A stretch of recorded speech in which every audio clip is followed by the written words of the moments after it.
आदमी पहली बार अपने पूर्वजों के सामने घुटनों के बल बैठा। अचानक तीनों पूर्वजों की कब्रें फट पड़ीं।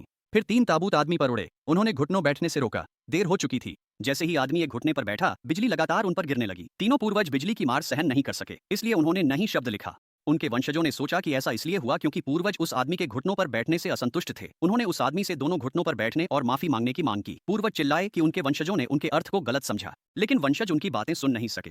फिर पूर्वजों ने रुको शब्द लिखा, लेकिन वंशजों ने इसे मत रुको के रूप में समझा। उसी क्षण आकाश में बिजली की गड़गड़ाहट हुई। वंशजों ने माना कि यह संकेत है कि पूर्वज देवता बन रहे हैं। उन्होंने जश्न मनाने लगे, लेकिन जैसे ही आदमी घुटनों बैठा, सारी बिजली उनके पूर्वजों पर गिर पड़ी। फिर तीनों पूर्वजों के ताबूत फट गए।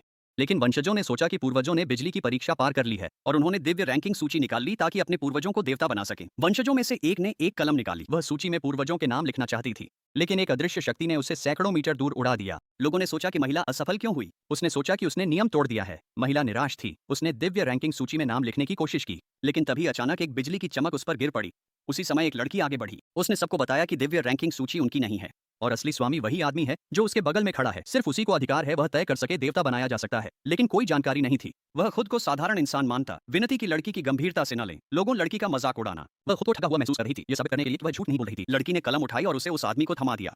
उसने उससे कहा कि वह उसका नाम दिव्य रैंकिंग सूची में लिख दे। आदमी ने पहले तो लड़की को मना करने का सोचा, लेकिन उसकी दृढ़ नजरों के सामने नाम लिखने की कोशिश की। अगले ही पल दिव्य रैंकिंग सूची तेज सुनहरी रोशनी से चमक उठी। फिर लड़की का नाम प्रकट हुआ। सभी लोग हैरान रह गए। वे आंखों के सामने घटना पर विश्वास नहीं कर पा रहे थे। उसी क्षण आसमान अचानक अंधेरा हो गया। गरज तेज होती गई। लोगों ने सोचा कि देवता उस आदमी को दंडित करने वाले हैं, लेकिन जब देवता उतरे तो उन्होंने उस व्यक्ति को दंडित किया जिसने आदमी का मजाक उड़ाया था। सभी देवता उस आदमी के आदेशों का पालन करते हैं। अंत में उन्होंने लड़की को देवी का दर्जा दे दिया। इस दृश्य सभी स्तब्ध